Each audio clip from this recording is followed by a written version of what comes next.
எல்லாரோட லைஃப்லையுமே நெகட்டிவான விஷயம் நடக்குது.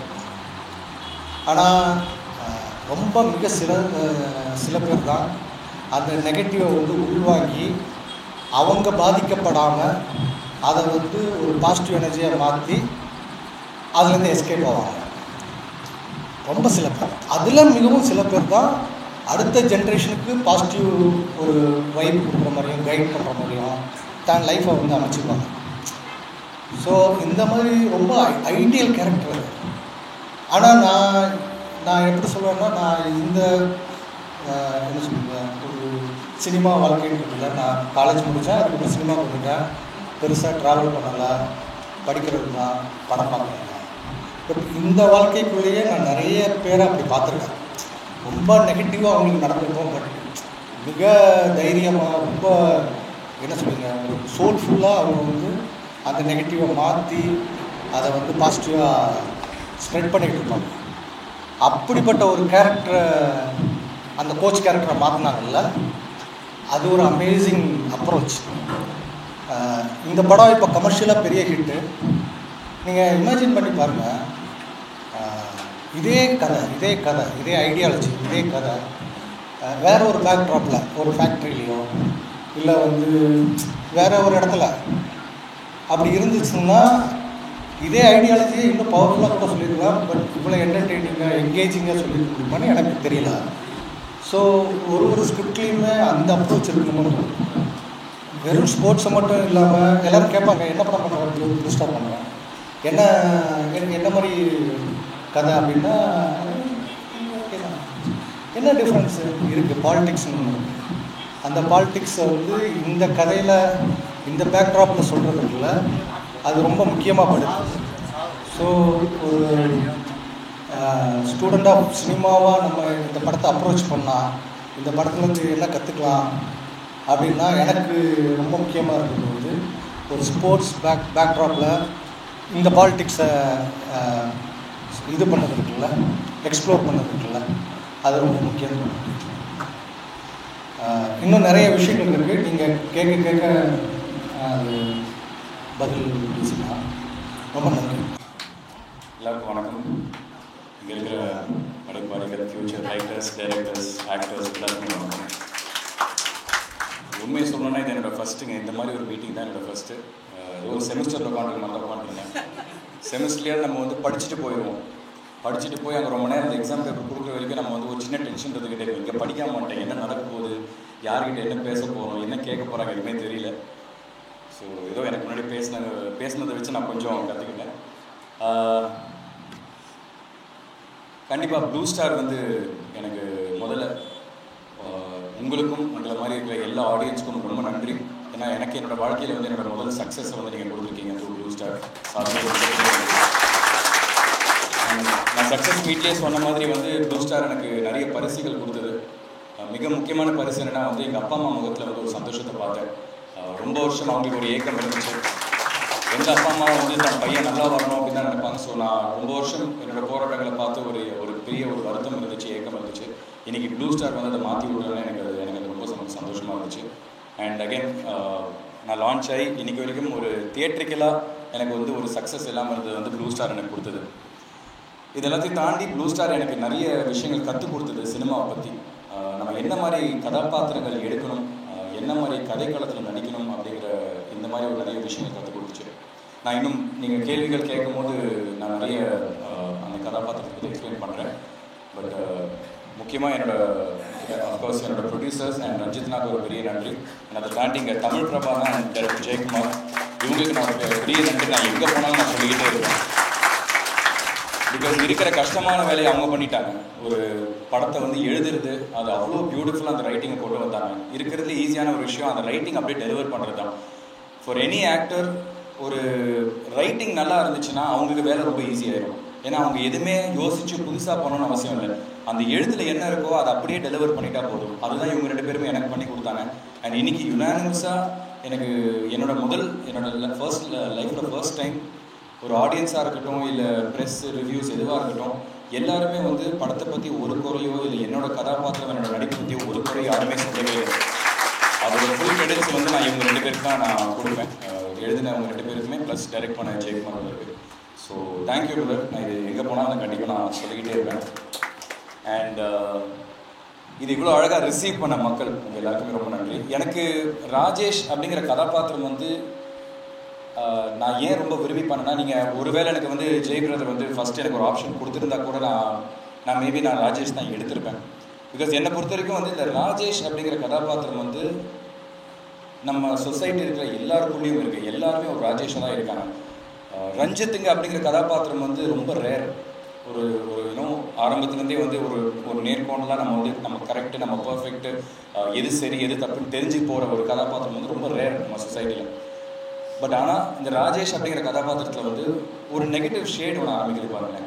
இது வந்து இதை நான் அந்த ராஜேஷ் அப்படிங்கிற கதாபாத்திரத்தை தப்புனே சொல்ல மாட்டேன். ஏன்னா அந்த ராஜேஷ் கதாபாத்திரம் வந்து இந்த சொசைட்டியோட ஒரு ப்ராடக்ட் தான். என்ன மாதிரி ஒரு சூழ்நிலை, என்ன மாதிரி ஒரு சமூகத்தில் வந்து அவன் வளர்க்கப்படுறானோ அதுதான் ராஜேஷ். ஸோ அவன் வந்து ஒரு தப்பான ஒரு இன்டென்ஷன்ஸில் ஆரம்பத்தில் இருக்கான், ஆனால் அவனோட தப்பே இல்லை.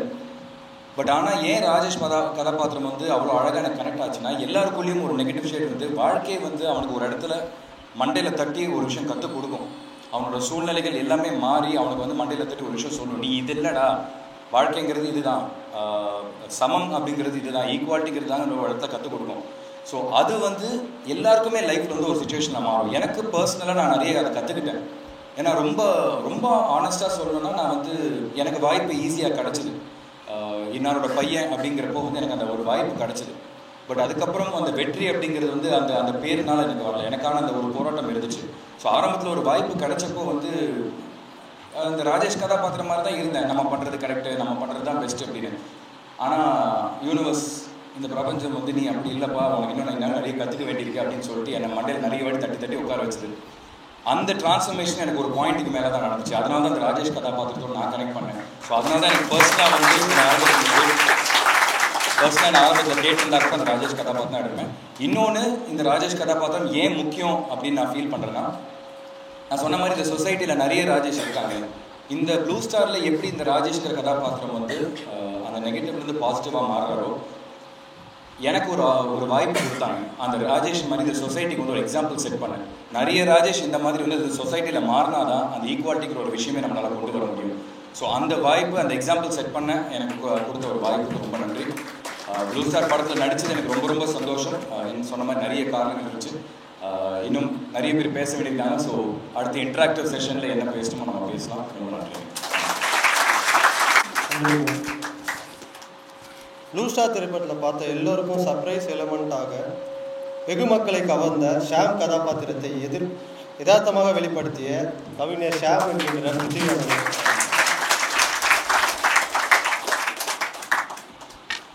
எல்லாருக்கும் வணக்கம். எனக்கு ஃபஸ்ட்டு இது எந்த மாதிரி இன்ட்ராக்ஷன், என்ன மாதிரி செஷன் இருக்குன்னு தெரியல. அப்படியே பிளாங்காக வந்தேன். உள்ளே வந்ததுக்கப்புறம் இவ்வளோ புக்கு பார்த்ததுக்கப்புறம் கொஞ்சம் பயமாயிடுச்சு. ஸோ சாந்தனு சொன்ன மாதிரி தான் ஒரு காலேஜ் ஒரு எக்ஸாமினேஷன் முன்னாடி போகிற மாதிரி இருந்துச்சு.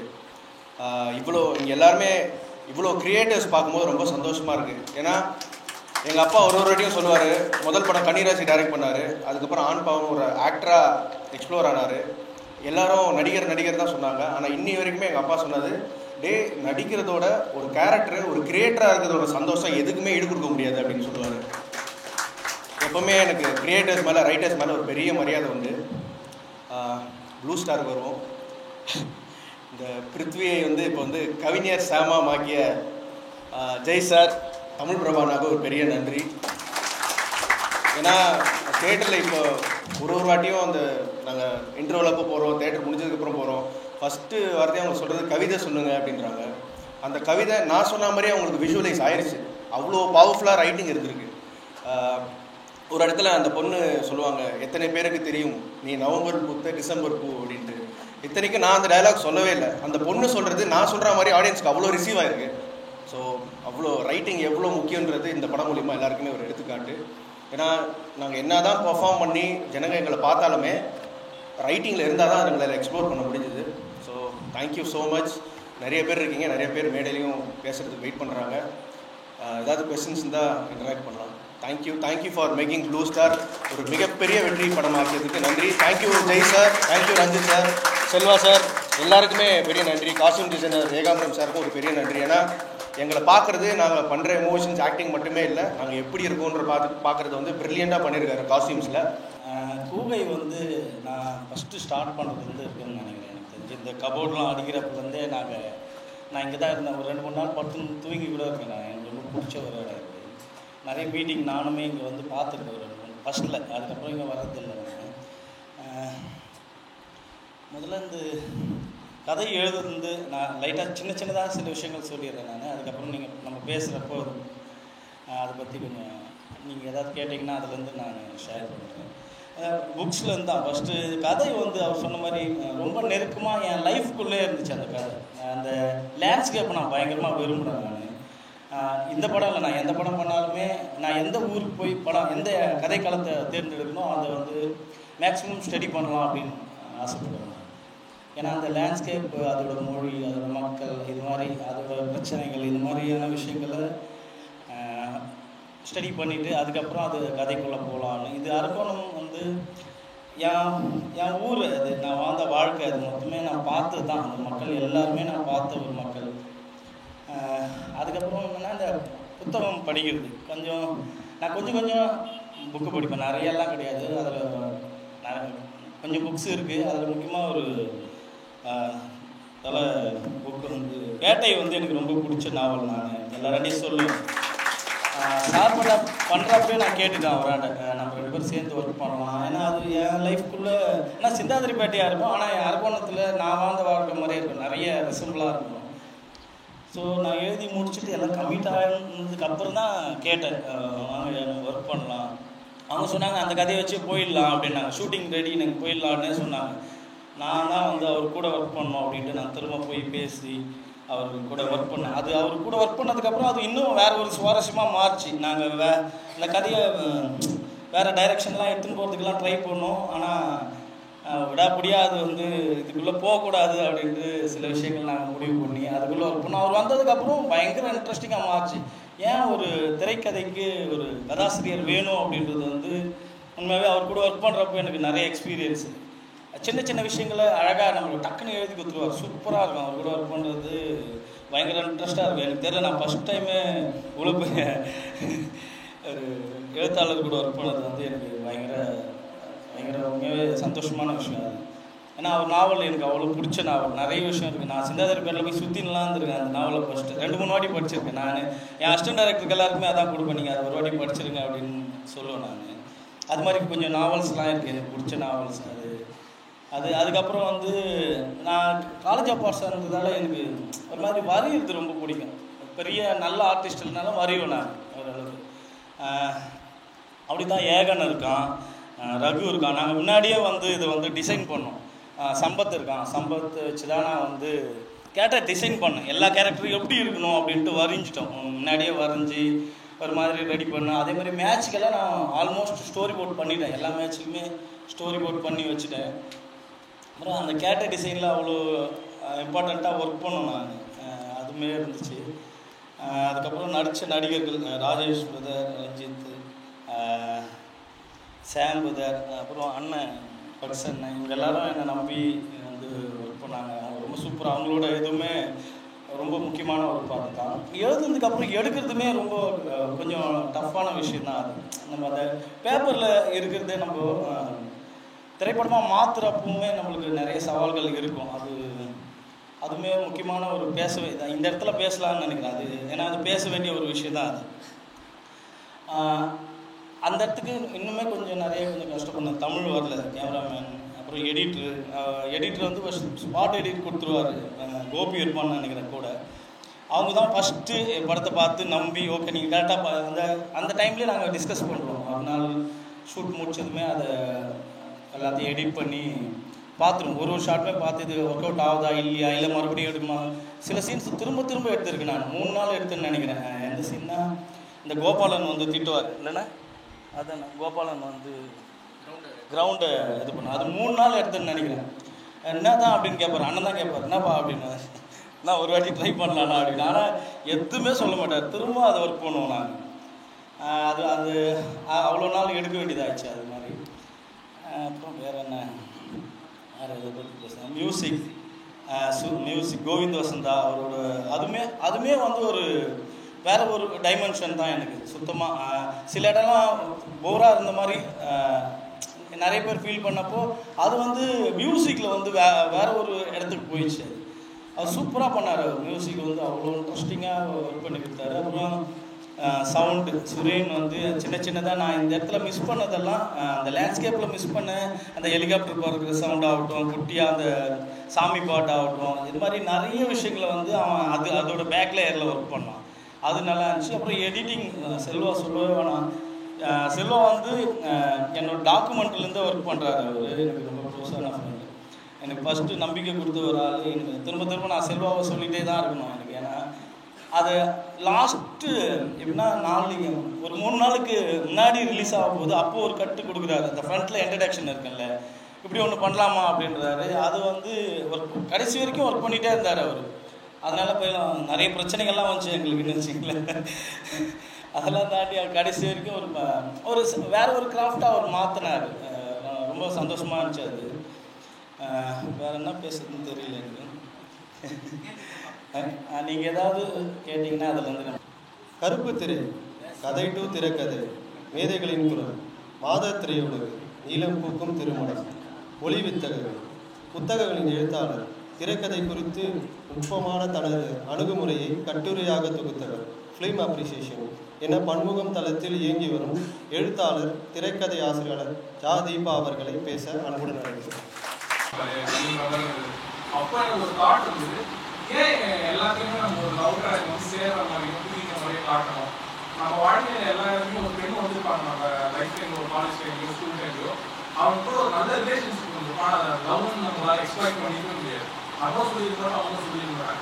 அப்படியே இருக்கிறப்ப டக்குன்னு ஒரு பேசுறவங்க அவங்க கல்யாணம் போயிட்டு இருப்பாங்க. அப்படி ஒரு ட்ராக்காக வச்சிருந்தா இன்னும் அழகாக இருந்திருக்குமேன்ற ஒரு இதுதான்.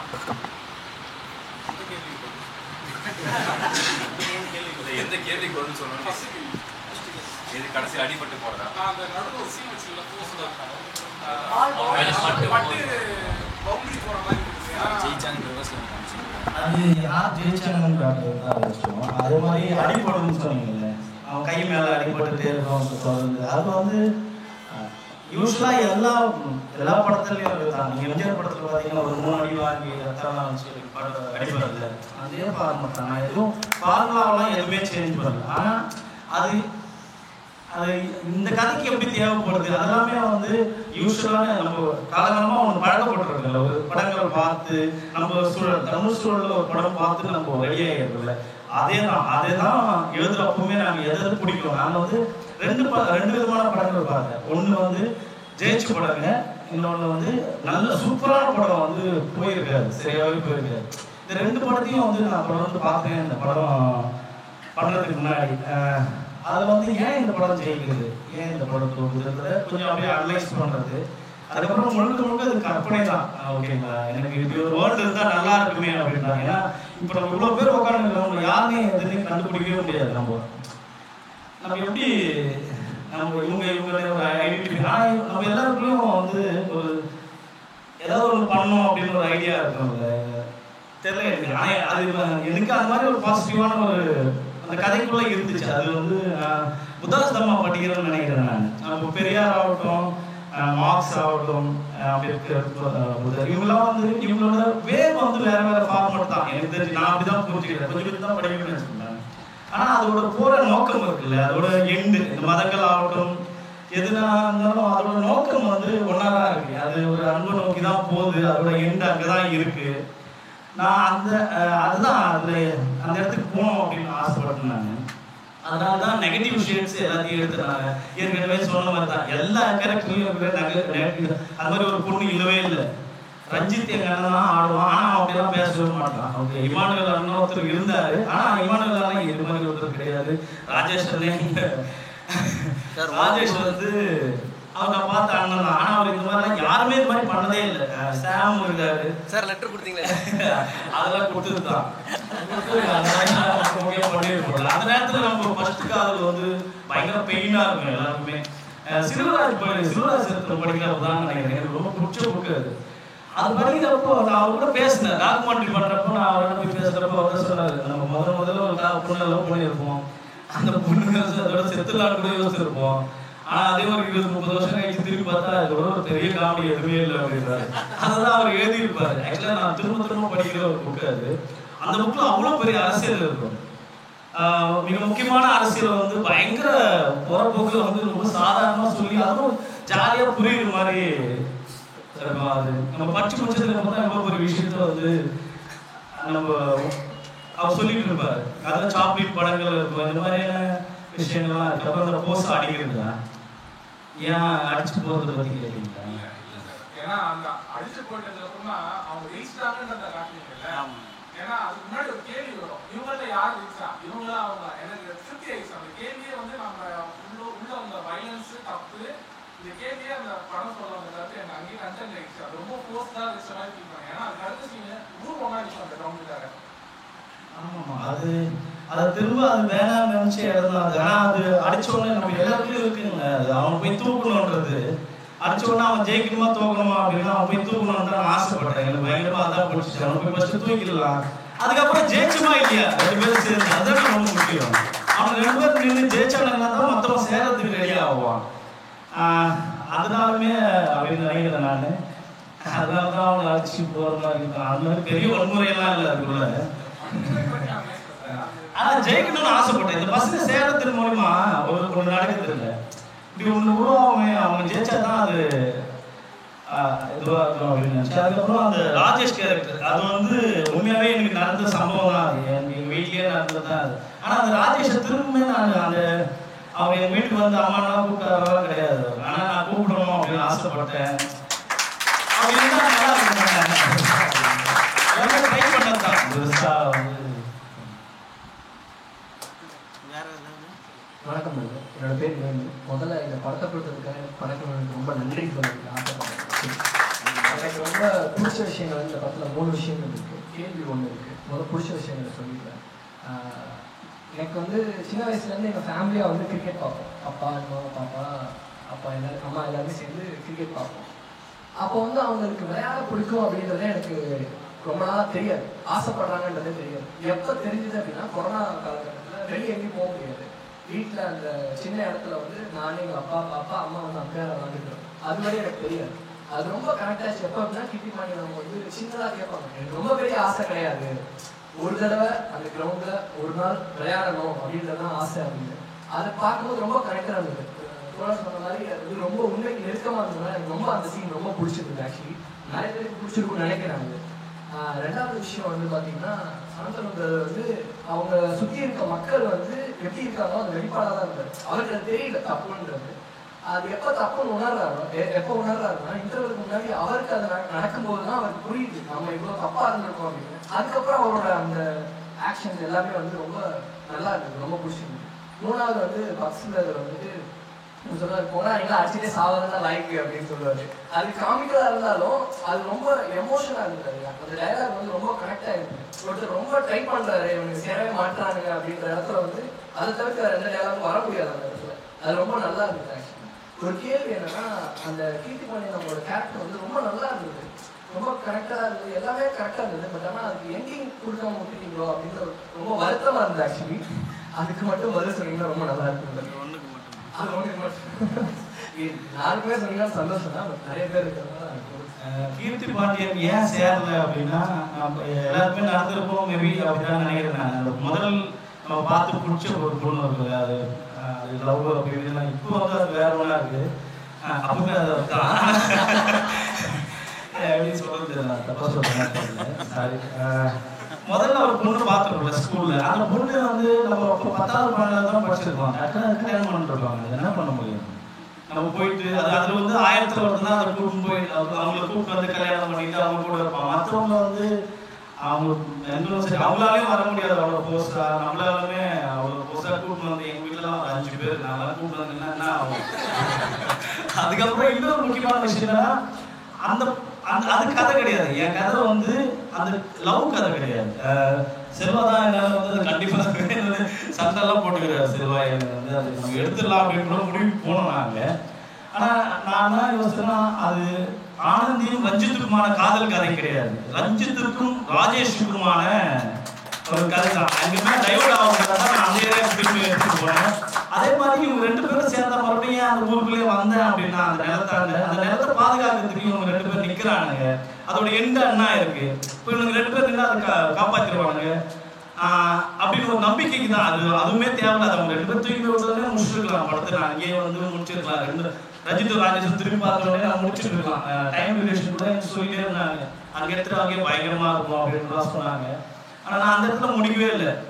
எனக்கு இவனுக்கு ஓகே 2 பேரும் எடுத்துட்டு வந்துட்டானுங்க. அதுக்கப்புறம் இவனுங்க இந்த கிரிக்கெட் சேர்ந்ததால என்ன நடந்துச்சு அப்படின்னு ஒன்று இருக்கணும்ல. அதனால தான் அந்த இடத்துல நிற்க வச்சு அந்த கிரவுண்டில் நாங்கள் கிரவுண்டு விட மாட்டேங்களா அப்படின்னு பேசுறதும், அதுக்கப்புறம் அதை அப்படி முடிக்கலாம் அப்படின்ட்டு முடிச்சோம். சரி, என் பேர் நேரத்தில் நான் உங்ககிட்ட 2 கேள்வி கேட்குறேன். அது என்னன்னா, ஃபஸ்ட்டு கேள்வி வந்து இந்த மூவி புதுசாக வந்து நீங்கள் யாரை இன்ஸ்பைர் பண்ணி எடுத்தீங்க? இன்னொரு கேள்வி வந்து என் பேர் நிரந்தர். நான் வந்து சினிமாவில் ஹீரோ ஆக ட்ரை பண்ணிட்டு இருக்கேன். நான் வந்து ஒரு 10 படம் நடிச்சிருக்கேன். நான் நிறைய ஆடிஷன்லாம் போயிருக்கேன், நிறைய ஃபோட்டோலாம் கொடுத்துட்டு வந்திருக்கேன். நீங்கள் வந்து இப்போ எப்படி வந்து நான் ட்ரை பண்ணுறது, எப்படி முயற்சி பண்ணுறதா, உங்களுடைய கருத்தை எனக்கு சொல்லுங்கள்.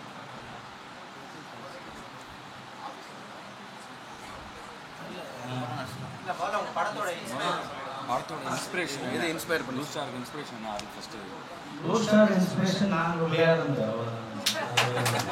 அந்த மாதிரி விளையாடி இருக்கோம். நாங்கள் 2 பேரும் சேர்ந்து பயங்கரமாக ஒரு நேரத்தில் அருண் ஒரு முக்கியமான பிளேயராக இருக்கும். அதுக்கப்புறம் நம்ம இந்த படத்துக்கே வந்து நிறைய ஆடிஷன் பண்ணோம். ஓகேங்களா, நாங்கள் ஆடிஷன் பண்ணாமல் எதுவுமே நாங்கள் உள்ள வைக்கவே இல்லைன்னு தான் நினைக்கிறேன். எல்லாமே வந்து ஃபர்ஸ்ட் ப்ரிஃபரன்ஸ் வந்து சினிமாவில் கோபிக்கு உங்களுக்குலாம் தெரியும்.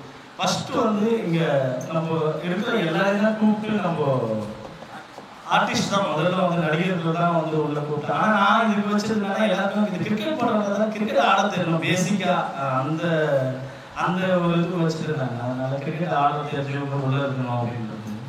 அதில் வந்து ராஜேஷ் பிரதர், இவர் வந்து சாம் பிரதர்லாம் பயங்கரமான கிரிக்கெட், ராஜேஷ்லாம் வந்து பயங்கர, ரஞ்சித்துமே வந்து ரொம்ப சூப்பரான கிரிக்கெட்டர்ஸ் ஃபர்ஸ்ட். அதில் தான் எனக்கு ஃபர்ஸ்ட் இம்ப்ரெஷன் எங்கள் மேலே. ஆனால் இவங்க மொத்தமாக மாற்றினாங்க. ஒரு 3 மாதம் ட்ரைன் பண்ணியிருக்கோம். தொடர்ந்து இவங்களோட ஆடுற ஸ்டைலெல்லாம் மாற்றணும். திவாகர்னு ஒருத்தர் கோச், அவர் வச்சு இவங்க ஆடுற ஸ்டைல் இவங்க பயங்கர ப்ரொஃபஷனலாக ஆடுவாங்க. எல்லாமே விக்கெட் கீப்பிங் ஸ்டெப்பு கிட்டந்தே பிடிப்பார் அவர். அந்த அளவுக்கு பயங்கரமான விக்கெட் கீப்பிங் அவர். அவர் போலிங் போட சொல்லி பாவம் கை வந்து என்ன ஃப்ராக்சர் ஆயிடுச்சு. அது இது காட்டன் போல் பண்ணுறப்போ வந்து உடஞ்சிச்சு கை. ஷூட்டிங் 1 வீக் முன்னாடி வந்து உடஞ்சிடுச்சு. புதர் வந்து சூப்பராக இருக்கும். அவரோட டிரைவ்ஸ் எல்லாம் வந்து ராஜேஷ் புதர் வந்து அவ்வளோ பயங்கரமானவர். அவர் நம்ம ஸ்டைலை மாற்ற சொல்லிட்டு எங்கே போய் என்ன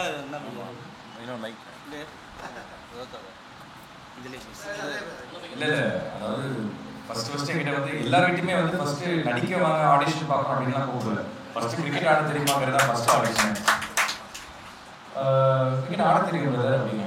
பிரதர் போலிங் போடுவீங்களா அப்படிங்கிறாரு. போடுவோம் பிரதர். பேட்டிங் ஆடுவீங்களா அப்படிங்கிறாரு. சுமாராக பண்ண பிரதர். எங்கள் வீடியோ எடுத்து பார்க்கலாம் அப்படின்னு. பிரதர் சத்தியமாக விளையாடுவேன் பிரதர், நான் டிஎன்சிலாம் விளையாடிருக்கேன். இல்லை நீங்கள் அனுப்புனாரு. பட் லேட்டராக தான் எனக்கு புரிஞ்சது எதனால அதை வந்து கேட்டிருந்தாரு.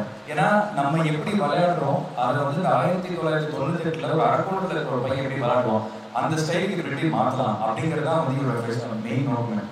அந்த ஸ்டைல், அந்த பாடி லாங்குவேஜ் எல்லாமே மாற்றலாம். இப்போ நம்ம வந்து பேசிக்காகவே ஒரு கிரிக்கெட் தெரிஞ்சவங்க எல்லாருமே தெரியும். ஒரு டிரைவ் ஆடுறோம்னா அந்த பேட்டுக்கும் பேடுக்கும் நல்ல கேப்பே இருக்கக்கூடாது. ஆனால் அங்கே என்ன வந்து காலை விரிச்சு வைங்க. எனக்கு இதெல்லாம் சுத்தமாக வரல. பாயிண்ட்டுக்கு மேலே ஒரு ஷார்ட் இப்படி அடிக்கணும்னா நம்ம எல்லாருமே ரைட் ஹேண்ட் பேட்ஸ் பண்ணணும். கால் இப்படி எடுத்து வச்சு தான் ஸ்லைஸ் பண்ணுவாங்க. பிரதர் லெஃப்ட் லெக் முன்னாடி தூக்கி போட்டு அடிக்கிறாரு. பிரதர் இதெல்லாம் கிரிக்கெட் லாங்குவேஜ் இல்லைங்க. இல்லை பிரதர் நீங்கள் தூக்கி போட்டு ஆடுங்க பிரதர். இது இந்த மாதிரி சின்ன சின்ன டீட்டெயிலிங் ஒர்க் பண்ணதான் அந்த ஊர் கதாபாத்திரம் மாற்றுறதுக்கு ஒரு ஹெல்ப்பாக இருந்துச்சு. ஸோ இந்த மாதிரி வந்து நிறைய விஷயங்கள் வந்து கிரிக்கெட்டில் ஆக்டிங் அப்படிங்கிறதாண்டி கிரிக்கெட்டில் நிறைய விஷயங்கள் வந்து ஒர்க் பண்ணியிருந்தாரு. இல்லை ஃபிசிக்கலாக கிரிக்கெட் கற்றுக்கிட்டோம், வெயிட் குறைச்சோம். அதுக்கப்புறம் வந்து ஷூட்டிங் முன்னாடி ஒரு 1 வீக் ரிஹர்சல் பண்ணுவோம், ஒர்க் ஷாப் பண்ணுவோம்.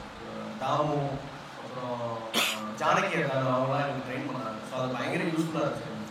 எடுத்தோடனே புது முகங்களை பார்த்து நம்ம நடிக்கும் போது அது நம்ம ஃபேக் பண்ணாமல் இருக்கணுமோன்ற ஒரு ரீசன் வந்து ஆக்டர்ஸாக வந்து பயங்கரமாக எனக்கு யூஸ்ஃபுல்லாக இருந்துச்சு. ஏன்னா எல்லாமே எனக்கு ப்ரிப்பேர்டாக போகணும், என்ன நடிக்க போகிறோம், என்ன டயலாகு, எங்கே ஸ்டேஜ் பண்ணுறோம், யார் எப்படி பேச போகிறோம் எல்லாமே தெரிஞ்சிச்சு. ஸோ அது பண்ண ஷூட்டிங் ஸ்பாட்டில் அப்படியே என்ஹான்ஸ் ஆகி ரொம்ப இம்ப்ரூவ் பண்ணி பண்ண மாதிரி எனக்கு ஃபீல் ஆச்சு. ஸோ அது நீங்கள் நடிகராக வரணும்னு சொல்கிறதால நான் சொல்கிறேன். ஸோ ஒர்க் ஷாப் பயங்கரமாக யூஸ் பண்ணேன். இவங்க இந்த மாதிரி இருந்தாங்க பக்ஸன்னே கேட்டாங்க. நான் கிரிக்கெட் அவரு கேட்டீங்கன்னா சொல்லுவார் அவ்வளோ நல்லா ஆடுவா அப்படின்னாரு. அந்த கேள்வி அவர் பார்த்துட்டு நான் ஃபர்ஸ்ட் கேட்டது அவங்க எப்படி ஸ்டைலை கம்மி பண்ண சொன்னாலும் என்கிட்ட கொஞ்சம் ஸ்டைலை ஏற்றிக்க இல்லை இன்னும் கொஞ்சம் கிளாஸாக இருக்கணும். நீங்கள் ரோல் மாடல் உங்களை பார்த்தா அடுத்த ஜென்ரேஷனை மோசம். ஸோ நீங்கள் கொஞ்சம் யூனிட் ரிக்வெஸ்ட் பண்ணி ஏதோ ஆடுவேன்னா அப்படி சொல்லி தான் சமாளிச்சது. நீங்கள் ட்ரை பண்ணுங்க. நீங்கள் தான் நீங்கள் இங்கேயே ஒரு மார்க்கெட்டிங் பண்ணுறீங்க. அந்த மாதிரி போகிற இடத்துல மார்க்கெட் பண்ணுங்க. All the best. அதான் ஆக்சுவலாக அந்த பையன் கேட்ட கேள்வி தான் எல்லாருக்குமே இருக்கும். என்னதான் வந்து நம்ம கற்றுக்கோ எல்லாம் தெரிஞ்சாலும் இது எங்கே அவுட்புட் கொடுக்குறது எந்த வழி அதுதான் தெரியும். இல்லை ஒரே ஒரு விஷயம் தான். இன்னைக்கு வந்து இது நாங்கள் ஹீரோவா இல்லைலாம் இல்லை. நாங்கள் ஹீரோனா இருக்கிற எல்லாருமே ஹீரோஸ் தான். எல்லாருக்கான ஒரு வாய்ப்பு மட்டும் தான் கிடைக்கும். எங்களுக்கு உங்களுக்கு முன்னாடி ஒரு வாய்ப்பு கிடைச்சிருச்சு, எனக்கு முன்னாடி இன்னொருத்தர் ஒரு வாய்ப்பு கிடைச்சது. அந்த வாய்ப்புக்காக மட்டும் தான் வெயிட் பண்ணுறவங்க. எல்லாருமே நல்ல கதாபாத்திரத்தை நடிச்சோம்னா எல்லாருமே அதுக்கு ஒரு ஹீரோவாக தான் தெரிவிப்பாங்க. ஸோ அது இன்னைக்கு இருக்கிற சோஷியல் மீடியா எல்லாத்துலேயும் வந்து உங்களுக்கான ஸ்பேஸ் இன்னும் ஜாஸ்தியாகிடுச்சு. இப்போ நான் வந்து 2008 நினைக்கிறேன். அப்போல்லாம் பெருசாக சோஷியல் மீடியாவில் வந்து இந்த சாங்கை பாடி போகிறது, இந்த டிக்டாக், இன்ஸ்டாகிராம் ரீல்ஸ் இதெல்லாம் எதுவுமே இல்லை. பட் என்ன விட்டுருங்க, மற்றவங்களாம் வந்து ஒரு ஆஃபீஸ்க்கு போய் வந்து அவங்களோட எடுத்த ஃபோட்டோ ஸ்டில்ஸு அவங்களோட ப்ரொஃபைல் எடுத்து அந்த ஃபோட்டோ ஆல்பம் அடிச்சு போய் காமிப்பாங்க. ஞாபகம் அப்படின்னா என்னோட தெரிஞ்ச ஃப்ரெண்ட்ஸ் நான் சக்கரக்கட்டி நடிக்கிறப்போ வந்து கூட நடித்த ஃப்ரெண்ட்ஸ் வந்து அது 2 பசங்க வந்து காலேஜ் லைஃபோட படிச்சுவாங்க.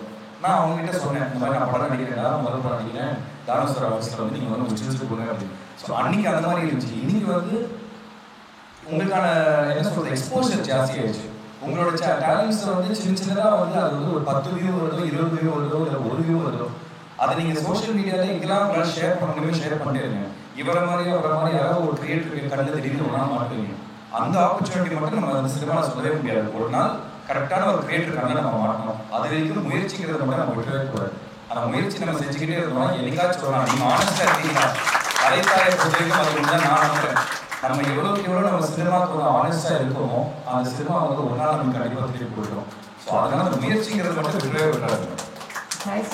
சோசியல் மீடியாவில் நம்ம போய் நம்ம போர்ட்ரேட் பண்ணிக்கணும், இல்லை அந்த கூத்துப்பட்ட எல்லாத்தையும் போய் ட்ரை பண்ணுமான்ற ஒரு கேள்வி ஆஸ்பிரேஷனாகவே இருந்துச்சு. நீங்கள் சொன்ன விஷயம் ஈஸியாக புரிஞ்சு எந்த மீடியா கிடைச்சாலும் ஏதோ ஒன்று யூஸ் பண்ணி போயிட்டே இருக்கும். எங்கே ஆப்பர்ச்சுனிட்டி கிடைச்சாலும் அதை யூஸ் பண்ணுறோம். அது கூத்துப்பட்டெல்லாம் கிடைக்கிறதா ரொம்ப யூஸ்ஃபுல்லான ஒரு விஷயம். நான் வந்து கூத்துப்பட்டில் வந்து நான் ஒரு 3 மாதம் ஆக்சுவலாக ஒரு ட்ரைனிங் எடுத்தேன். ராமசாமி அப்படிங்கிற ஒரு பிளே ரைட் அவரோட இதில் வந்து நான் அலையன்ஸ் ஃப்ரான்ஸில் வந்து கலீலியோ அப்படிங்கிற ஒரு தமிழ் ட்ராமா. ஸோ எனக்கு அது வந்து 2005 பெருசாக ஆக்டிங் கிளாஸ் நம்மளாம் போனதில்லை. பட் எனக்கு வந்து நம்ம எஸ்பி சேகர் சார் பையன் அஸ்வின் சேகர், அதுக்கப்புறம் மிருக படத்தில் நடிச்ச ஆதி சார், அவங்க 2 பேரும் தான் ஃபோன் பண்ணி சொன்னாங்க இந்த மாதிரி ஒரு விஷயம் நடக்குது. அப்புறம் நம்ம இவர் நடிச்சாலே ஆதி நாங்கள் எல்லாருமே சேர்ந்து அந்த ட்ராமாவில் நடிச்சோம். ஸோ அவங்க என்ன சொன்னாங்க, இந்த மாதிரி கூத்துப்பட்ட ஒரு விஷயம் நடக்குது, அவங்க சும்மா போய் ட்ரை பண்ணி பாருங்க அப்படின்னாங்க.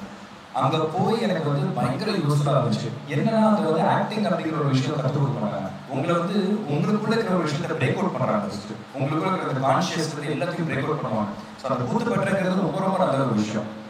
நம்ம சினிமாலாம் வந்து ஆக்ஷன் சொல்லிட்டு நடிச்சு முடிச்சு கட்டுன்னு சொல்லிட்டு போயிடலாம். அங்கே வந்து அந்த 3 மாதம் ட்ரைனிங் எடுத்தது வந்து ஒரு ப்ராப்பராக ரொம்ப ஒரு பியூர் தமிழில் வந்து ஒரு 3 மணி நேரம் ட்ராமா வந்து நான் லீடாக வந்து ஃபுல்லாகவே நடித்தேன். அது வந்து அந்த 3 மாதம் எனக்கு கொடுத்த ஒரு ட்ரைனிங். ஸோ அது வந்து எனக்கு ரொம்ப பெரிய ஒரு ஹெல்ப்பாக இருந்துச்சு. இன்ஃபேக்ட் எங்கள் அப்பெல்லாம் வந்து அந்த ட்ராமா வரமாட்டேன். நான் முதல்ல இந்த மாதிரி ட்ராமா நடிக்கிறப்போ தமிழ் ட்ராமா அப்படிங்கிறப்போ எங்கள் அப்பா வந்து நான் வரவே மாட்டேன் அப்படின்னு. ஏன் வர மாட்டேன், இல்லை தமிழில் வர நீ பேசணும், முழுக்க ஃபுல் ட்ராமா தமிழில் பேசணும், எங்கே என் மூச்சியை பார்த்து நீ வந்து ஏதாவது உடலிட்டுனா என்ன பண்ணுறது, எனக்கு அசிங்கமாயிடும்னு. நீங்கள் வரலாம் நான் நடிக்கவே மாட்டேன் அப்படின்னு. சரிடா நீ போடா நான் வரேன் அப்படின்னு சொல்லிட்டு ட்ராமா ஆரம்பித்து லைட்லாம் ஆஃப் ஆனதுக்கப்புறம் மெதுவாக போன மாதிரி வந்து பின்னாடி சீட்டில் உட்காந்து பார்த்துருந்தாரு. பட் அந்த கூத்துப்பட்டு எனக்கு ரொம்ப ரொம்ப ஹெல்ப்ஃபுல்லாக இருந்துச்சு. அவங்க எடுத்த ட்ரில்ஸு, அவங்க எடுத்த லெசன்ஸ் எல்லாமே ரொம்ப ஹெல்ப்ஃபுல்லாக இருந்துச்சு. ஸோ கூத்துப்பட்டு இருக்கட்டும், இல்லை உங்களோட பர்சனலாக நீங்கள் உங்கள் வீட்டில் உட்காந்து உங்களோட டேலண்ட் எக்ஸ்போஸ் பண்ணுறதா இருக்கட்டும், கிடைக்கிற ஆப்பர்ச்சுனிட்டி மட்டும் மிஸ் பண்ணிடுவீங்க. பிகாஸ் எங்கேருந்து எந்த கதவை நம்மளுக்கு தட்டும் தெரியவே தெரியாது. Use every opportunity.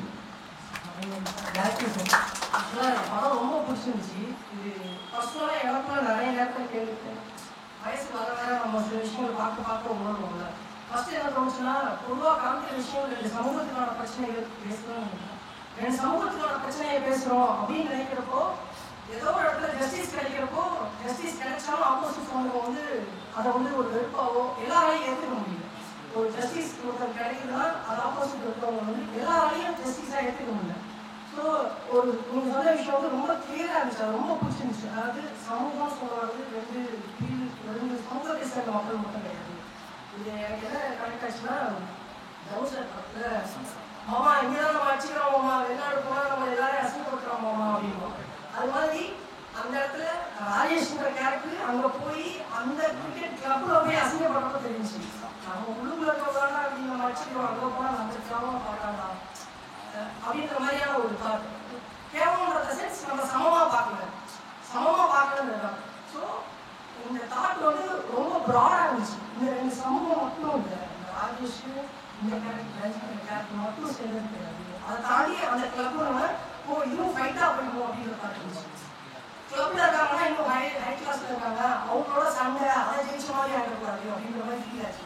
அதுவும் ஃபுல்ஃபில் ஆச்சு.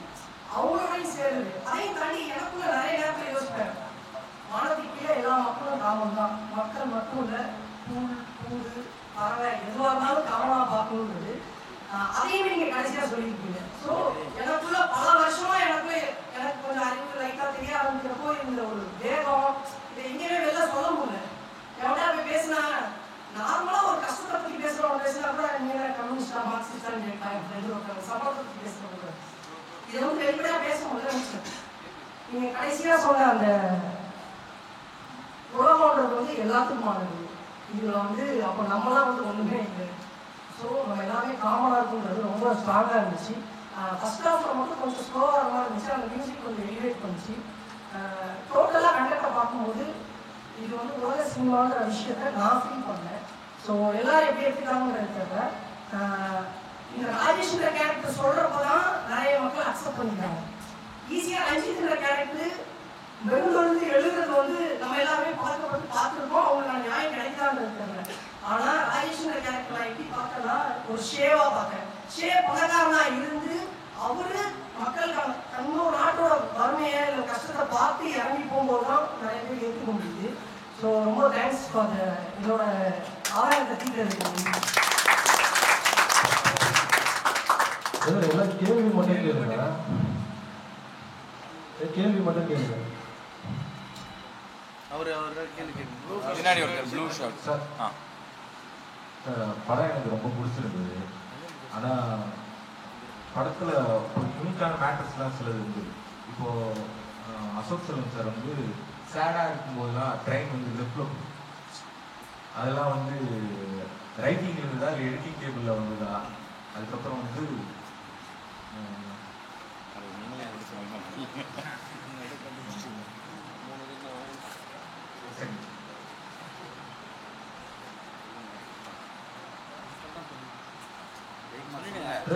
சார் அது பதில் சொல்லி யோசிக்கிறத சொல்றேன். எடிட்டர் தான் சொல்லுவேன். நான் நிறைய ட்ரெயின் சீக்வன்ஸ் எடுத்து வச்சிருந்தேன். அரக்கோணம் வந்து ட்ரெயின் சார்ந்த ஒரு ஊர் தான். அதோட சவுண்ட் நீங்கள் கேட்டுகிட்டே இருக்கலாம். எங்களுக்கு எல்லாமே அந்த சவுண்ட் கேட்டு தான் போகணும். இந்த 8 மணி ட்ரெயின் போயிடுச்சுனாங்க 10 மணி அப்போ தான் ஸ்கூலுக்கு ரெடி ஆகுது. அப்படி அது நிறைய எடுத்து வச்சிருந்தாலும் அது சவுண்ட்ஸாக பயங்கரமாக ஒர்க் அவுட் ஆகும்ட்டு எடிட்டர் தான் வச்சார். நீங்கள் அந்த கேள்வி செல்வம்னே கேட்டுடலாம். அதாவது இந்த படத்தில் வந்து ட்ரெயினுமே ஒரு கேரக்டர் மாதிரி தான் பயன்படுத்திருந்தோம். ஏன்னா அரக்கோணம் லேண்ட்ஸ்கேப்பில் ட்ரெயின் சவுண்டு கேட்டுகிட்டே இருக்கும். மெயினாக ஒரு சினிமேட்டிக்காக நீங்கள் படம் பார்க்குறீங்க அப்படின்னா வந்து ஒரு ட்ரெயினோட சவுண்ட் இருக்குல்ல, அது ரொம்ப கான்சியஸ் ஆகும். உங்களை ஆக்சுவலாக ஒரு வியூவராக படம் பார்க்கும்போது ஒரு ட்ரெயின் சவுண்ட் வருது, அதே ஒரு ட்ரெயின் சவுண்டு, அது ஒரு சில சவுண்ட்ஸ் வந்து கான்சியஸ் ஆகும். லைக் வந்து ட்ரெயின், அப்புறம் சைரன், ஆம்புலன்ஸ், இந்த மாதிரி ஒரு சில சவுண்ட்ஸ் வந்து நம்ம வந்து டேரெக்டாக போய்ட்டு ஹிட் ஆகும் உங்களுக்கு ஃபுல்லாக. ஸோ அந்த மாதிரி இந்த கதையில் லேண்ட்ஸ்கேப்பில் இருக்கக்கூடிய விஷயத்த மிஸ் பண்ணக்கூடாது அப்படின்றதுனால ட்ரெயினை வந்து டிரான்ஸ்லேஷனாக யூஸ் பண்ணிடணும். நான் நிறைய இடத்துல வந்து இப்போ எமோஷனாகவும் கன்வே பண்ணுறதுக்கு ட்ரெயின் யூஸ் பண்ணியிருந்தோம். எனக்கு வந்து எமோஷன் கொஞ்சம் கம்மியாக கூட ட்ரெயின் வச்சு நாங்கள் எமோஷன் ட்ரெயின் பண்ணுறதெல்லாம் ட்ரை பண்ணோம். நான் லெஃப்ட் ட்ரெயின் கிடையாது. ஆக்சுவலாக வந்து ட்ரெயின் கிட்டேயே இருக்கும். நம்மளுக்கு எப்போதுமே லவ் ஃபெயிலியர் ஆகிற பிறகு பார்த்தீங்கன்னா ட்ரெயின் தூரமாக இருக்கும், அவங்க இறங்கி இருக்கும். அந்த மாதிரிலாம் ஒரு சில சப்கான்ஷியஸாக ஒர்க் பண்ணேன். எஃப்ரேட் மாதிரி நான் பிளான் பண்ணல. ட்ரெயின் கிட்ட இருந்தாலே ஓகே சார் அதெல்லாம். Okay sir. அப்புறம் வந்து புல்லட் பாப்புன்ற ஒரு கேரக்டர் இருக்குது சார். அது வந்து நீங்கள் அரசியலாக வச்சது எனக்கு ரொம்ப பிடிச்சிருந்தது.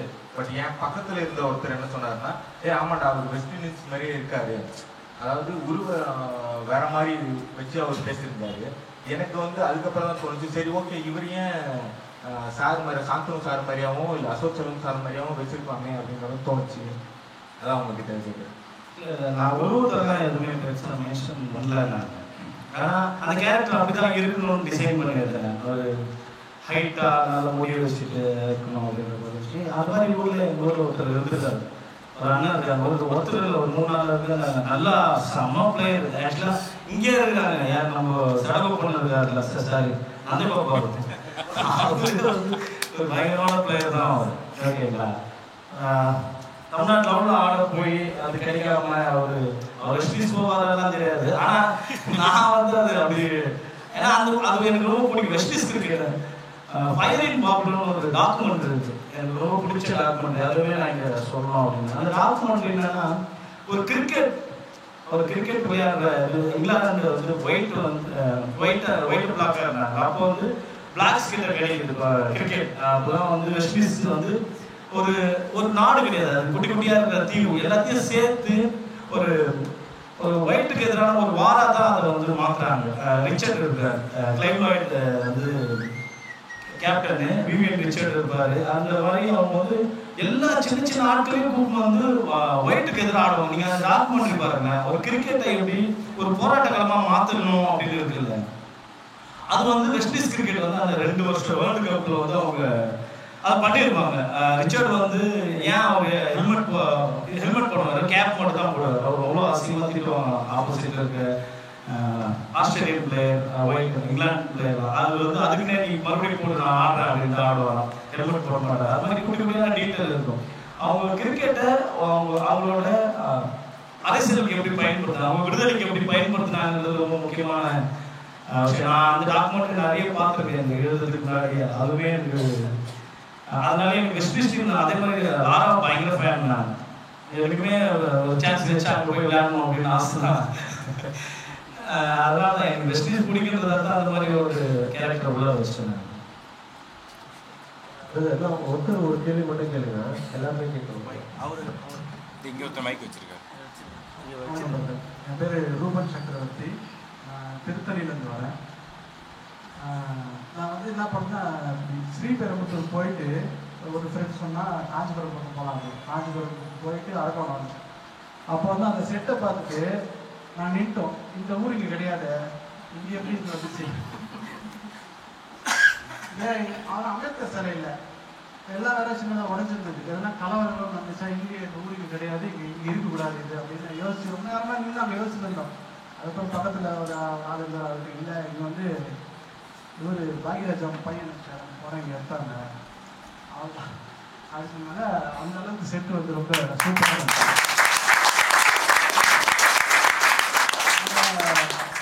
அதுக்கப்புறம் நாங்கள் தெருமுஸ்ரீ ஃப்ரெண்ட்ஸ் எல்லாம் இருக்கிறாங்க. அதுக்கப்புறம் தெருமுஸ்ரீ வந்து பார்த்த பிறகு தான் எனக்கு வந்து திருப்தி ஆச்சு. அது அம்பேத்கர் சிலை இல்லையே, அது ஏதோ பெரிய கலவரம் போலதுன்னு யோசிச்சுருந்தேன். ஊருக்கு வந்த பிறகு ஓகே எதுவும் பிரச்சனை இல்லை. அதுக்கப்புறம் எனக்கு வந்து ரஞ்சித் அந்த கேரக்டருடைய நடிப்பு வந்து எனக்கு சில இடங்களில் க்ளோஸ்அப்ஸில் கனெக்ட் ஆகலை. ஆனால் இவர் ராஜேஷோட கேரக்டர் வந்து எக்ஸலண்ட்டாக இருந்தது. அவருடைய அந்த நடிப்பு வந்து க்ளோஸ்அப்ஸாக எல்லாமே வந்து சூப்பராக இருந்தது. ரஞ்சித்தை நான் உண்மையாக பார்த்துருக்கலான்னு தெரியல. அந்த மாதிரி ஒரு சுச்சுவேஷன் வந்து அரக்கோணம் சைடில் கிடையாது. அவ்வளோ பிரச்சனையான எதிர்ப்புகள் நிறைந்த ஒரு சுச்சுவேஷன் அங்கே கிடையாது. ஆனால் ராஜேஷ் மாதிரியான ஒரு நட்பாக மாறின ஒரு உறவுகள் அங்கே இருக்குது, நிறைய இருக்குது. அது ரொம்ப நல்லபடியாக ஒரு கனெக்ட் ஆச்சு. அதுக்கப்புறம் அவருடைய அந்த டைரி எரிக்கிற அந்த எமோஷன் சீன் வந்து எக்ஸ்ட்ராடனரி. அது அவர் எடுத்து போய் ஒரு டைரியை எரிச்சிட்டு அண்ணனை அடிக்கவும் முடியல, அது எதுவும் பண்ண முடியல. ஒரு சூப்பரான ஒரு செஷன் ஆகுது. ஓவராலாக படம் எக்ஸலண்ட்டாக இருந்தது. அதே மாதிரி ஒரு பஸ்ஸோட கேரக்டரை நீங்கள் க்ளோஸ்அப்ஸில் கனெக்ட் ஆகலை, மற்றபடி லாங்கில் நல்லா இருக்குது. ரொம்ப எஃபெக்டிவான ஒரு கேரக்டராக இருக்குது. தேங்க்யூ. கேள்விகள் ஒன்றும் இல்லை.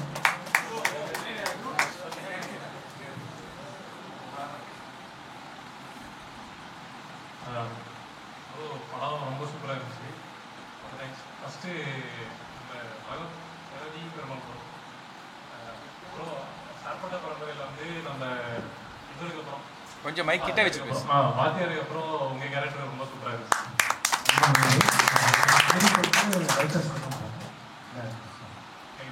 சாம்பிள் ப்ரோ இப்போ ரொம்ப சூப்பரான ஸ்டோரிஸ்லாம் செலக்ட் பண்ணுறாங்க, ரொம்ப thanks. And then bro Sam bro எங்களுக்கு பெரிய ஃபேன். ஆக்சுவலி இன்ஸ்டாவில் போட்டது நீங்கள் தான் போட்டுறீங்கன்னு நினச்சி கருதியெல்லாம் எழுதி அந்த அப்லோட் பண்ணீங்களா? இல்லை தமிழ் ப்ரோ ப்ரோ வெங்கடேசன் நந்தகோபால் இந்த 2 கேரக்டருமே வந்து படம் பார்த்ததுக்கு அப்புறமா அந்த ஹேட்டட் பர்சிஸ்ட் ஆகிட்டே இருந்துச்சு. அந்த கேரக்டரோட சக்ஸஸாக வந்து இவன் நேரில் பார்க்கும்போது இவன் நான் ஹேட்டட் பற்றி தான் இருந்துச்சு. ஸோ டேரக்டராக நீங்கள் அவங்ககிட்ட என்ன எமோஷன்ஸ் டிமாண்ட் பண்ணீங்க, ஆக்ட்ரஸாக நீங்கள் 2 பேரும் எதுலேருந்து இன்ஸ்பிரேஷன் எடுத்தீங்க அந்த ஹேட்டடை வெளிக்காட்டுறது? அவங்க 2 பேருக்கு வந்து எழுதுறப்ப அப்படிதான் இருந்துச்சு. அவன் கடைசி வரைக்கும் உள்ள வர மாட்டான். ஓகேங்களா, அவன் கடைசி வரைக்கும் அப்படியே தான் இருப்பான். ஒரு விஷயத்த நம்பிட்டு அதுக்குள்ளேயே இருக்கிற ஒரு ஆளை தான் நாங்கள் எழுதுறப்ப வந்து டிசைட் பண்ணோம். அது அப்படியே தான் இருந்துச்சு. அவ்வளோதான். அதில் அதுக்கப்புறம் இங்கே இன்னொருத்தர் கேட்ட திருத்தணி நான் எங்கள் ஊரில் இந்த மாதிரி கலவரம்லாம் நடக்கல. ஏன்னா அது எல்லாமே என்னோட கற்பனை தான். இது மாதிரியுமே நடக்கலன்றாங்க, எதுவுமே நடக்கல. ஆனால் அது எல்லாமே கற்பனை தான். அது கற்பனைக்குள்ள ஒரு விஷயத்தை நம்ம எழுதுறதுல நடக்கிற விஷயம் தான். அது நம்மளுக்கு பிடிக்கும், ஒரு பிடிச்ச வேர்ல்டை கிரியேட் பண்ணுறது. அது வந்து சினிமாவில் இருக்குது. நம்ம பிடிச்ச ஒரு வேர்ல்டை உருவாக்குறது தான். அதுக்கப்புறம் க்ளோஸ்அப்ஸில் ஒர்க் வாங்குறதுன்னா அது என்னோட பிரச்சனை தான். ஓகேங்களா, எனக்கு அடுத்தது பெட்டர்மெண்ட்டாக பண்ணி அதை நான் வந்து இம்ப்ரூவ் பண்ணிக்கிறேன். எல்லாருக்கும் மற்றபடி ஒர்க் பண்ணவங்க எல்லாருக்கும் பயங்கர சூப்பராக ஒர்க் பண்ணாங்க. அவ்வளோ இன்ட்ரெஸ்டிங்கான ஆர்டிஸ்ட், அவ்வளோ சப்போர்ட் வந்து எனக்கு முதல் படத்தில் கிடைக்கிறதுலாம் பயங்கர கஷ்டம் தான். அது ஆனால் நீங்கள் எதில் டைரக்ஷன் இருக்கீங்களா, டைரக்ஷனா நீங்கள் பண்ணுறப்ப அதை நீங்கள் உங்களால் அதை உணர்ந்து முடியும்.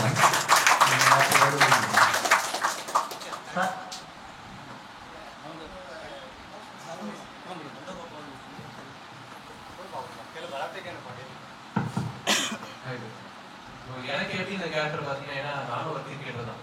ஸோ சின்ன வயசுலேருந்து எனக்கு நான் அசோகனா பிளேஸில் இருந்திருக்கேன். ஸோ எனக்கு ஆப்போசிட்டில் ஒருத்தர் அந்த மாதிரி இருக்கும் போது எனக்கு இந்த கேரக்டர் ரொம்பவே கரெக்டாக இருந்துச்சு. ஸோ அதுலேருந்து அவன் என்னோட எமோஷன்ஸ் எப்படி காமிச்சான் சின்ன வயசுலேருந்து அப்படின்னு சொல்லி நான் பட்டு அண்ணன் சொன்ன மாதிரி நிறைய கிரிக்கெட் ஆடிருக்கேன். ஸோ ஆடி இருக்கும்போது சார் நம்ம எவ்வளோ பெரிய இடத்துக்கு போய் ஆடணுமே நமக்கு ஒரு மரியாதை கிடைக்கலையே அப்படின்னு வருத்தப்பட்டிருக்கேன். ஸோ அந்த வருத்தம் வந்து ஆப்போசிட்ல இருக்க எப்படி அதை பார்க்கறது ரொம்ப என்னாச்சு அப்படின்ற மாதிரி இருந்துச்சு. ஸோ அது எனக்கு இவ்வளோ கரெக்டாக இருந்துச்சு. ஸ்டோரி ஃபுல்லாகவே உட்காந்து நான் படித்தேன். ஸோ படிக்கும்போது எனக்குமே நிறைய கேரக்டர் கரெக்ட் ஆச்சு. ஸோ அப்படி எனக்கு இன்ஸ்பயர் ஆகி நான் பண்ணேன். ஸோ அண்ணனுமே சில விஷயங்கள் சொல்லியிருந்தாரு, அதை ஃபாலோ பண்ணி தான் இது கொஞ்சம் நல்லா ஹிட் ஆச்சு கேரக்டர். ஒரு நிமிஷம் அவர் பேசுகிறார்.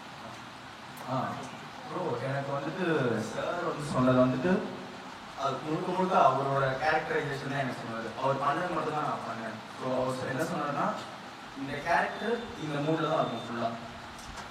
ஸ்டார்டிங்லேருந்து எந்த வரைக்கும் இதுதான் அந்த கேரக்டர். அவன் மூஞ்சில் ஒரு சிரிப்பு இருக்கார். அவன் டீம் ஆரம்பிச்சு அவன் வந்து அவ்வளோ மிங்கிள் ஆக மாட்டான்.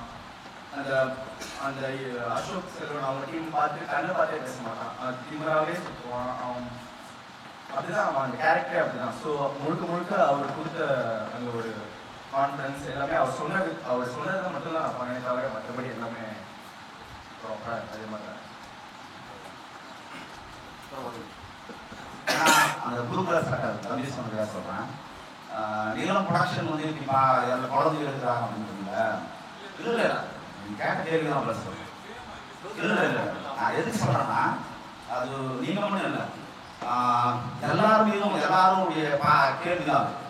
நீங்கள் யோசிக்கிறது என்னன்னா பெரும்பாலும் நேரத்துடைய நோக்கம் வந்து சுயசாதி அடிப்படையில் ஒன்றிணைகிறது இல்லை, சாதி அற்றவர்கள் ஒன்றிணைகிறது தான் நேரத்துடைய.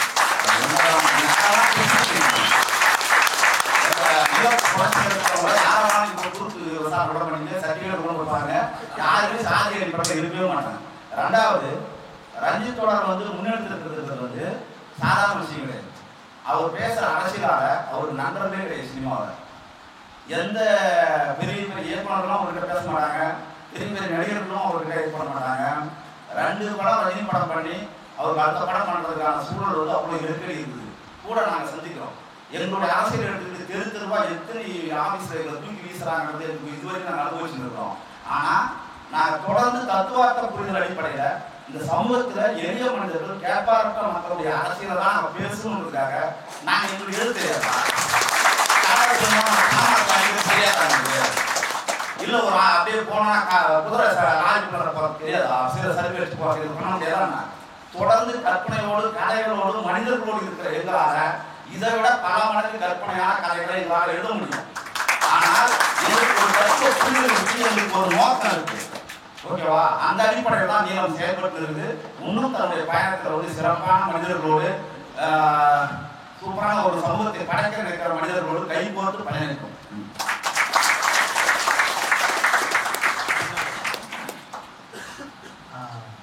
அவரோட ப்ரிப்பரேஷன் பற்றி அவர் சொன்னார். பட் நான் அப்சர்வ் பண்ணதுல வந்து தருண் வந்து அந்த கேரக்டர் பண்ணும்போது இப்போ கிரவுண்டில் இருக்கான்னா கிட்டத்தட்ட அவன் யாருக்குமே பேசலாம், கிட்டத்தட்ட அவன் ஐசோலேட் பண்ணிக்கிட்டான்.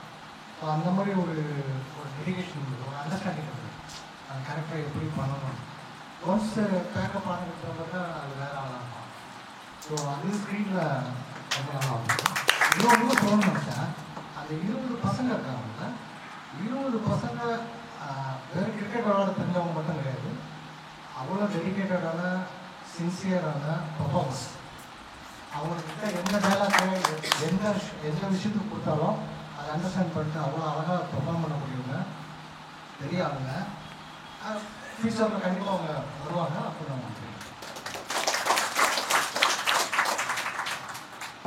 சார் இயக்குனர் சார் இப்போ புதுசார் படத்தில் மாட்டி வச்சு இருக்கிற அந்த கடையை காமிச்சிருக்கோம், அம்பேத்கர் சிலை அம்பேத்கர் ஐயா சிலையை காமிச்சிருக்கோம். முன்னிருந்த சினிமா சூழலையும் எப்படி சொல்ல சொல்லியும் உங்களுக்கு சவாலாக இருந்ததா இல்லை அது சுலபமாக இருந்ததா?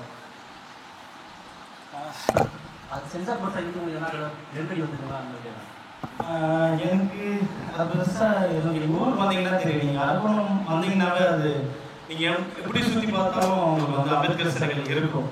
அது பார்த்தீங்கன்னா 1979 வந்து அயோத்திதாசரோட மன்றமே இருக்கும். ஓகேங்களா? அது சூப்பரான ஒரு இடம் தான். அதே மாதிரி அந்த கரிகடெல்லாம் ரொம்ப சாதாரணமாக இருக்கிற இடம் தான். அது புதுசாலாம் எதுவுமே அது இருக்கிறத நீங்கள் எடுத்து பார்த்தீங்கன்னா அவ்வளோதான் இருக்கும். அதெல்லாம் இருக்கிறது தான் காமிச்சேன் நான். அது பெரிய சிக்கல்லாம் வரல எனக்கு. அது ரஞ்சித், என்னோட ப்ரொடியூசர் ரஞ்சித் வந்து பயங்கர சப்போர்ட். ஏன்னா படம் வந்து கடைசி வரைக்கும் யாருக்குமே ரஞ்சித் தான் பார்த்தாருன்னு நினைக்கிறேன். அந்த சப்போர்ட் இருக்குல்ல, அதுதான் என்னால் வந்து ரொம்ப தைரியமாக நிறைய விஷயங்களை பேச முடிஞ்சதுக்கு வந்து என்னோட நண்பர் ப்ரொடியூசர், என்னோட மாஸ்டர். ஓகேங்களா? வேற யாரும் கிடையாது. இது நம்ம என்ன இங்கே என்ன இருக்குதோ அதை நம்ம தாக்கவஸ்தி சொல்லுவார், ஒரு வாழ்க்கையை நீ வந்து ரொம்ப உண்மையாக பின்தொடர்ந்து போ, அதுலேயே நிறைய இங்கே இருக்குல்ல, இங்கே இல்லாத ஒன்று விஷயம் நான் பேசவே இல்லைன்னு நினைக்கிறேன். இங்கே இருக்குது, அது நான் போகிறேன், அது என் கனவுகளோட சேர்த்து நான் வேற ஒன்றா மாற்றத்துக்கு ட்ரை பண்ணுறேன், அவ்வளோதான். மற்றபடி இந்த சமூகம் இந்த இவ்வளோ பிரிவுகளோடு தான் இருக்குது, அதுலேருந்து ஒரு கதை பண்ணலாம் அப்படின்னு நினைக்கிறோம். அதுக்கப்புறம் இது வேணாம்னு சொல்கிறது தான் எங்கள் அங்கே தான் கற்றுன்னு வரேன் நான். அந்த அந்த நான் இப்போ அஸ்வதா ஒர்க் பண்ணுறப்போ இருக்கிறது இல்லை, ரஞ்சித் அவர் நாங்களாம் பேசுறதே இதுவாக தான் இருக்கும். எல்லாமே இதை நோக்கி தான் ஒரு இதெல்லாம் இல்லாமல் இருந்தால் எப்படி இருக்கும் அப்படின்றத நோக்கி தான் வந்து நம்ம கதைகள் இருக்குன்னு நம்புறேன் நான். அதை நோக்கி தான் நாங்களுமே போகிறோம். அது அதிகம் கரெக்டாக சொன்னார், எனக்கு சரியாக சொல்ல தெரியல, சரியாக சொன்னார். அப்புறம் கடைசி 2 கேள்வி அது மட்டும் இல்லை, நான் இன்னும் ஒரு விஷயம் ஆட் பண்ணணும்னு நினைக்கிறேன் இவங்க பேசுனது. ஃபர்ஸ்ட் ஆஃப் ஆல் எல்லாரும் சமம் அப்படின்னு பேசுகிற ஒரு விஷயம் அரசியலுங்கிறதே இல்லை, அது பேசிக் ஹியூமனிட்டி தான். பேசிக்காக நம்ம வந்து அந்த ஹியூமனிட்டிங்கிறதே எல்லாரும் சமம் அப்படின்னு விஷயம். அது என்னைக்கு ஒருத்தர் அரசியல்னு சொல்லிட்டு இன்னொருத்தர் வந்து மட்டம் தட்டி பேசுகிறாங்களோ, உங்களை மட்டம் தட்டிக்கிட்டே இருந்தால் உங்களுக்கு காண வரைக்கும் தள்ளிட்டே இருந்தால் நீங்கள் திரும்பி என்ன பண்ணுவீங்க? கூடி போய் உட்காந்துருக்கீங்க, திரும்பி எதிர்த்து அக்ரஷன் சண்டை போடுவீங்க. அதுதான் இங்கே நடக்குது. என்னைக்கு நீங்கள் வந்து ஒரு விஷயம் அரசியல் ஒருத்தர் மட்டம் தட்டுறீங்களோ, அவன் எது அரசியல் இல்லைன்னு சொல்லலாம், அவன் எந்திரிச்சு ஒரு பாயிண்ட்ல பேசலாம் செய்வான். அதை அரசியல் ஆக்குறது ஒருத்தர். ஸோ அதனால வந்து எல்லாரும் சமம் அப்படிங்கிற விஷயம் ஃபர்ஸ்ட் அரசியலுக்கு நம்ம வந்து நம்ம சொல்லவே முடியாது. அதை நான் ஆட் பண்ணிக்கணும்னு வச்சுக்கோங்க. என் பேர் வந்து மதன், என்ன வந்து கும்படிப்பூண்டி, திருவள்ளூர் டிஸ்ட்ரிக்ட். இந்த படத்தில் நான் என்ன இதுவாக பார்க்குறேன்னா, இந்த படத்தில் பூவியார் வந்திருப்பார், பூவியார் மூர்த்தி. அவர் பார்க்கும்போது ரொம்ப சந்தோஷமாக இருந்தது. ஏன்னா நான் அவரை பற்றி கேள்விப்பட்டிருக்கேன், ஏன்னா அவர் பார்த்ததில்லை. ஏன்னா நான் வந்து 2K கிட்ஸு, இங்கே இருக்கிற பாதி பேர் அவரை பற்றி தெரியுமான்னு தெரில. ஆனால் அவர் பற்றி ரொம்ப கேள்விப்பட்டிருக்கேன். எங்கள் ஊருக்கெல்லாம் அவருக்கு கல்வெட்டுலாம் வச்சுருக்காங்க. அவங்க படத்தில் பார்த்து ரொம்ப சந்தோஷமாக இருந்தது. இந்த படத்தில் வந்து தேட்டரில் நான் பார்க்கும்போது மூர்த்தி அண்ணா வந்திருக்காரா வாங்க காலையில் ரொம்ப சந்தோஷமாக வரும்போது கை தட்டி என்ஜாய் பண்ணோம். அசோக் செல்வனை வந்து கை தட்டிக்கு வந்து ரொம்ப சந்தோஷமாக இருந்தது. நம்மள ஒருத்தனா அசோகன் நடிச்சிருந்தாரு, அது ரொம்ப சந்தோஷமாக இருந்தது. அவர் பேசும்போது அவர் கை தட்டுறதை பார்க்கும்போது நம்ம இடத்துல கை தட்டுற மாதிரி ரொம்ப ஃபீல் ஆச்சு. அவர் அந்த படத்தில் எப்படி எடுத்துகிட்டு வரணும்னு ஒரு டைரக்டராக நீங்கள் சொல்லுங்களா அதை பற்றி? அதை பற்றி ரொம்ப கேள்விப்பட்டிருக்கேன். அது என்னன்னா நான் அவர் மீட்டிங் அக்கௌண்ட் நான் அவர் ரியலாக பார்த்தது தான். அந்த அந்த காலகட்டம் தான் அது முடிவு பண்ணுது. அந்த கதை நடக்கிற காலகட்டத்தில் மூர்த்தி நான் வந்து ரொம்ப முக்கியமான ஒரு பெரிய தலைவர் அங்கே. ஓகேங்களா, அங்கே இல்லை, நம்ம இந்த சைடு ஃபுல்லாகவே மூர்த்தி நான் வந்து ரொம்ப பெரிய தலைவர். நான் சின்ன வயசில் ஓடி போய் பார்த்துருக்கேன். அந்த அவர் வந்து மீட்டிங் அந்த இறங்கி அவர் பேசுறதெல்லாம் நான் பார்த்துருக்கேன். அதனால தான் இதில் எழுதுறப்பே வந்து இதை நம்ம இன்க்ளூட் பண்ணலாம் அப்படின்ட்டு அந்த இடத்துல வச்சிருது. ரொம்ப சந்தோஷமா இருக்குங்க அவர் நடிச்சது. அப்புறம் லாஸ்ட் கேள்வினா, நீங்கள் டைரக்ட் ஆகணும்னு ஆசைப்பட்டிருப்பீங்க. அதை ஃபர்ஸ்ட் மூவி இப்போ பண்ணீங்கல்ல, அது நடுவில் இந்த ஸ்ட்ரகிள்ஸை பற்றி கொஞ்சம் சொல்லுங்கண்ணா. நீங்கள் ஆசைப்பட்டதுக்கும் ஃபர்ஸ்ட் மூவி பண்ணது ஒரு 2-3 வருஷம் டிலே ஆகிருக்கும், அதெல்லாம் ஒன்று ஆகிருக்கும், அதை பற்றி சொல்லுங்கண்ணா. ஸ்ட்ரகிள்ஸ்லாம் எனக்கு நான் ஃபஸ்ட்டு டைரக்டர் ஆகணும் அப்படிலாம் அதுவெல்லாம் கிடையாது. நிறைய பேர் சொல்லுவாங்கல்ல, அப்படியெல்லாம் ஒன்றும் கிடையாது. சும்மா நான் அனிமேட்டராக இருந்தேன். நான் நிறைய பெங்களூரு, பாம்பே அந்த மாதிரி நிறைய வெளியூர்லாம் ஒர்க் பண்ணியிருந்தேன். அதுக்கப்புறம் டாக்குமெண்ட்ரி பண்ணிட்டு நான் ரஜினிகார் நண்பர்ன்றதால போய் கேட்டுருக்கேன், நான் 2 ஒர்க் பண்ணலாம் அப்படின்ட்டு. அங்கே ஒர்க் பண்ணது அது சினிமா அவர் போய் படம் பண்ணலாம் அப்படின்னு சொன்னார். படம் பண்ணிட்டு நீங்கள் அப்படின்னாரு. நான் வந்து கற்றுக்கணும், என்ன ப்ராசஸில் அப்படின்னு கற்றுக்கணும்னு சொல்லிட்டு அசிஸ்டண்ட்டாக ஒர்க் பண்ணிட்டு அதுக்கப்புறம் வந்து காலா ஒர்க் பண்ணேன். அதுக்கப்புறம் சாப்பாட்டா ஒர்க் பண்ணேன். 2 படங்கள் ஒர்க் பண்ணிட்டு எனக்கு டைரக்டர் ஆகணும்னு ஆசை, அதான் கேட்டேன்.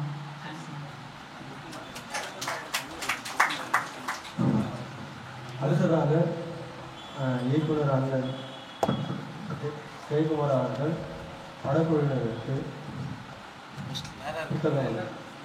முதலாக நம்ம ப்ளூ ஸ்டார் ராஜேஷ் காந்தரோன் அவருக்கு